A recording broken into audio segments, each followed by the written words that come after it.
Superman, Son of Kal-El, issue 2. Tom Taylor writing with John Timms on the art.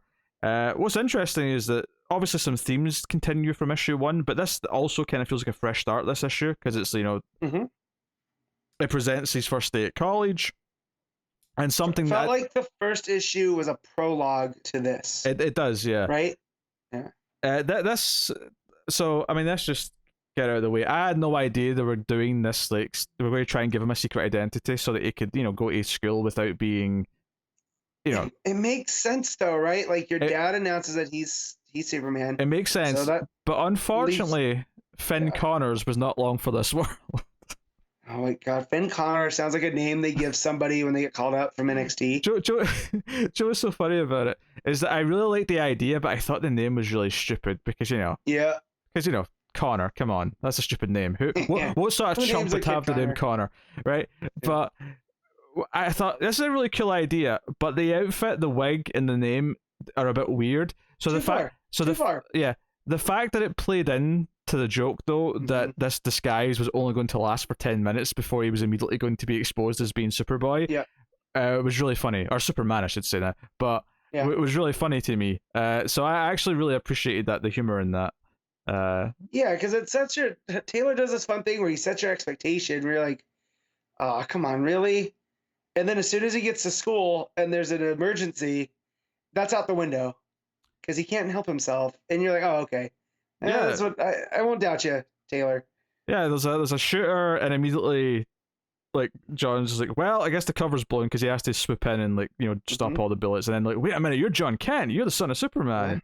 And it's like, yeah, it's me. And he just flies off with the car, and it's it's all. He goes to the moon, and he has a heart-to-heart with Superman, who's not left yet, and does sort of warn him that he might be going away for a little bit, and they kind of have this talk that kind of re-emphasizes the idea that we were getting from the first issue, which is that John is going to be different from Clark, and that John is going to might cross some lines that Clark never would, and that he feels like this is his world.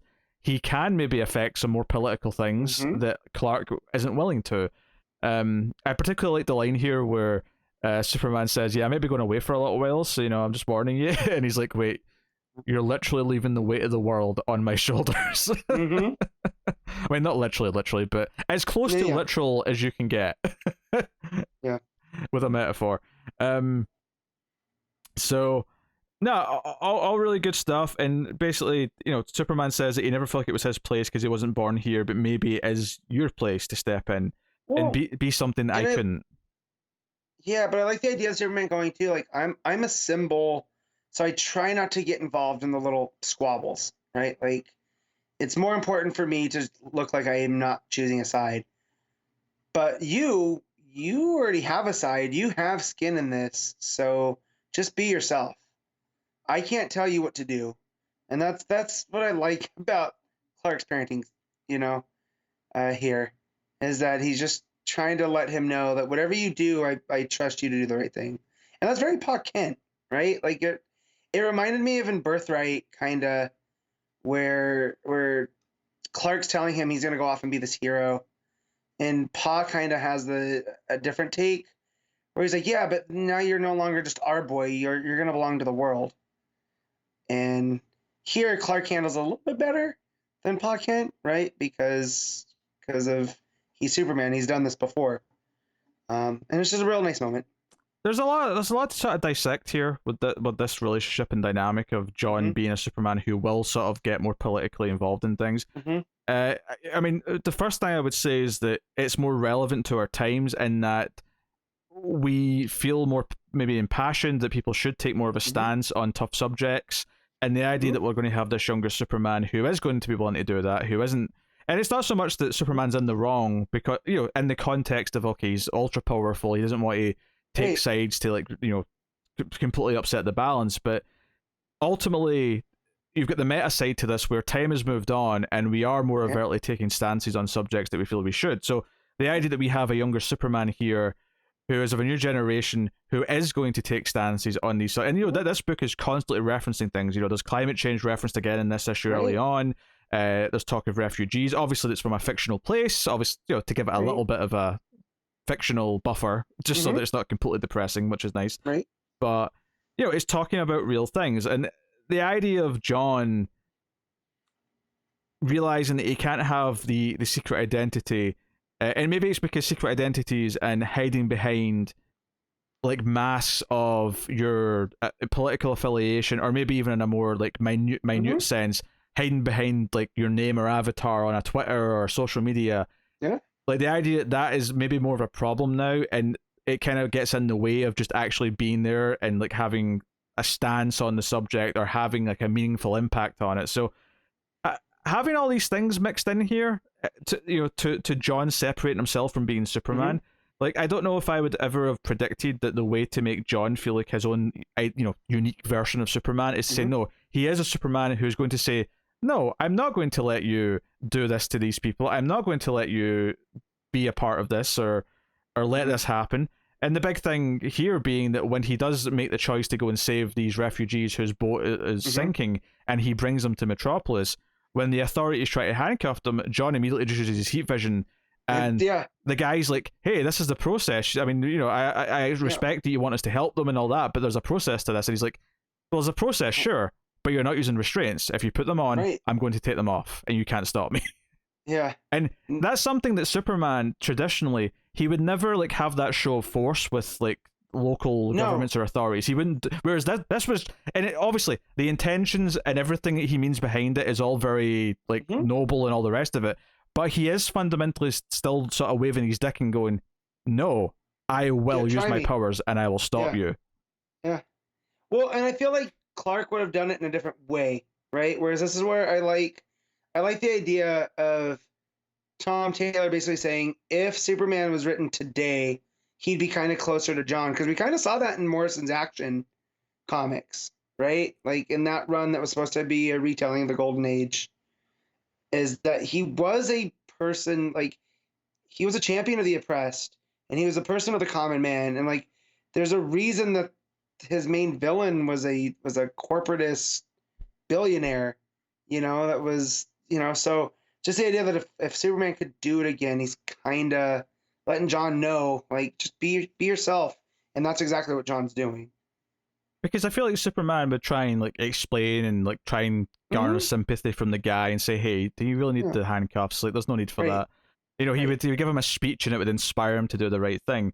And having a character who's more direct, who, basically having a Superman that says, let's stop pretending that I don't have power to do things. Let's not pretend that I shouldn't use my power to do things that I feel are right.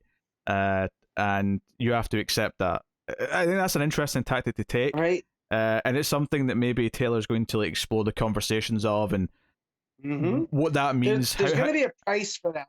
Oh yeah, like how does the media in the world react to it? How does the villains react to it? How do regular people who might consider him menacing react to it, if they do consider him menacing and a threat? Right. There's a lot of potential avenues to explore there. Right. And you have that whole idea of this show that he's watching called The Truth, right? That's like this media, like, I don't want to say alternative media because it's not, but it is. It's not part of the mainstream, and that's where John's getting the news about the refugees, and the guy is wearing a mask. He is masked and whatnot, and so I feel like there's a lesson in there too, right? Like, not necessarily that this character is a bad guy, but maybe that John, needs to think about this kind of stuff. I don't know. Yeah, there's a lot going on. It wouldn't surprise me if he does like step in without thinking at some point and actually make something worse because of how direct he is with the situation. Right. I mean, at least this one is a bit easier to take in the sense that, okay, he saved a bunch of people's lives. Like that there's no wrongdoing in this. There's no way to spin this. The only thing being, of course, he's made an enemy out of the president of Gamora, I think was the name of the island. Yeah. Which, I think that's interesting in and of itself, as well as the idea that he's made a political villain because he did something to save people. Right, and the character's very Luther-esque in looks, right? Bald, so that can't be a mistake, or there's a reason why they're presenting him in this way. But yeah, it's very much like he made an enemy out of a dictator. Yeah, I mean, even the idea that, yeah, this dictatorship has a lot of propaganda saying their island's a paradise, yet why is there right. so many refugees Refugees. fleeing it? Yeah. You know, like, what's going on there? Hmm. So I don't necessarily trust this because obviously he meets this guy who is, you know, who's got this like YouTube show or whatever it is, and he turns out to be someone at his college who he met earlier, and I don't necessarily trust them. Like, I feel like there's maybe going to No. be another, you know, shooty drop here with this guy, but uh, he does warn them that, hey, you've probably made a bit of an enemy out of this about this Gamora president here.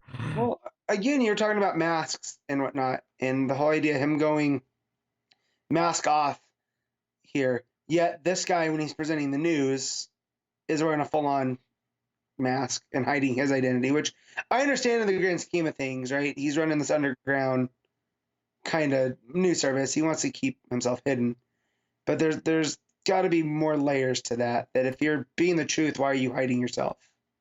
Yeah, obviously, I think thematically you can talk about how, well, the hero of the story is John, and he's the one who's brave enough to like stand for what he believes in completely and utterly, and like have no barriers between himself and the world, right? Whereas someone else maybe feels too afraid, like, you know, by speaking about these things. This is just, I mean, again, I'm kind of not trusting him, but that's just assuming he's on the up and up right now. Right. Someone speaking out publicly about these things would potentially fear retaliation or fear what comes because they're speaking up about these serious subjects and what people might retaliate. So, like, there's thematic ideas there with the idea of John like trying briefly to have a mask, but ultimately realizing that in today's world you can, and you have to be forthright with these beliefs and opinions, because hiding anything just means that you're not like helping educate other people, you're not spreading the ideas and so on and so on. There's a lot of stuff going on here. I feel like there's a big kind of like, I don't think I like this book yet as much. Like, I think Nightwing is a much better Tom Taylor book, and you know, there's been other Tom Taylor books that have clicked with me, but there's in a story way much quicker. But I think this feels very ambitious, given all the threads and all the ideas. And I do like this more than issue one, and this is a better issue than issue one. Well, yeah, because issue one felt like a prologue. Like when I finally got around to reading it, I'm like, that was good, but that didn't feel like a complete story. That felt like the table setting. Whereas this, it kind of did, because it had the whole beginning, middle, and end of him trying to do this new identity, him giving himself up, talking to his dad, and then dealing with the refugees. So it felt more complete here.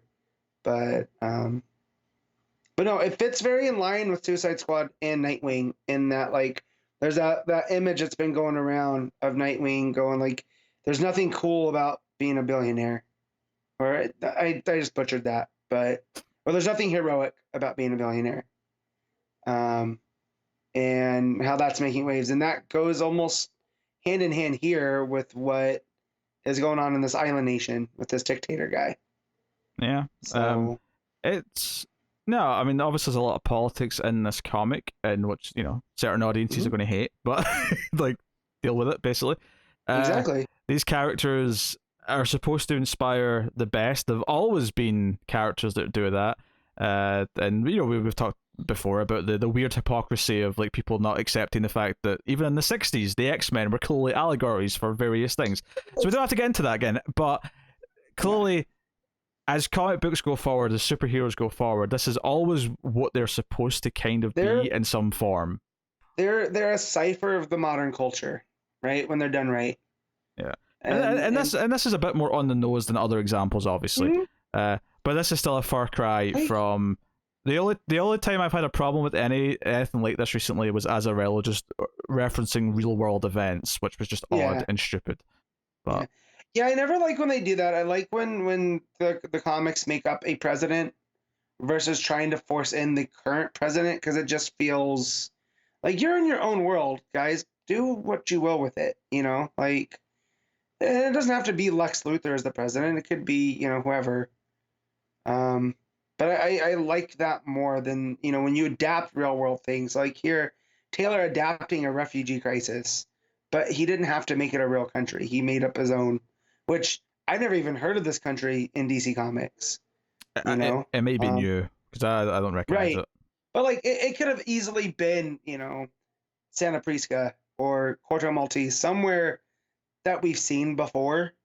You know, that, but it's not. He's, you know, doing something new, presumably. So, but yeah, no, you're 100% right with that. It's fun just to look back and like, I was talking to a friend, like, I can't imagine Kevin Smith's Green Arrow coming out now with some of the stuff that was, you know, because I just tried to read that. I couldn't get through a bunch of issues, but some of the decisions that he made for Oliver are stuff that are traditionally Oliver. They're coming out of in Kevin Smith's voice instead. And for the crowd that are go, oh, comics are too political nowadays, like, that was 20 years ago, and it fits in right now still. So like, this is just comics at this point. So yeah, I mean, it's always been comics. I think that's the silly part of it. So yeah, really ambitious. I'm liking all the things this is poking at. I thought the Finn Connors stuff was kind of hilarious. I got a good chuckle out of it. I love the conversation with Superman, and the one thing we didn't mention is that Superman gave him a suit that was actually made out of one of his old suits. Mm-hmm. So now that's what he's wearing. So it's not just the one that he got from the Legion, which is nice, I guess. Right. Yeah. A little bit of Legion erasure, but that's okay. That version's fine. You can go away. Long live the Legion. Yes. All right. So, what are you giving Son of Kal-El? I'm giving this one a 9. Oh, I would go 8. I think. Yeah, I would go 8. Still really like it. It's really good, and it's poking at so many big things. It's just not necessarily clicking quite as much in terms of big dramatic moments as some of the other, like I love the ideas and everything this is poking at, but the actual storytelling and say like, you know, Action Detective, which we already discussed, like feel like they're so well crafted and like making me excited for like where the story's going. Whereas here I'm excited for the themes that it's poking at rather than being excited for the president of Gamora himself, because I don't really know him yet. You know, so but that's like not like a huge deal. It's just like this is why it's not at that same level for me, but still really, really great stuff.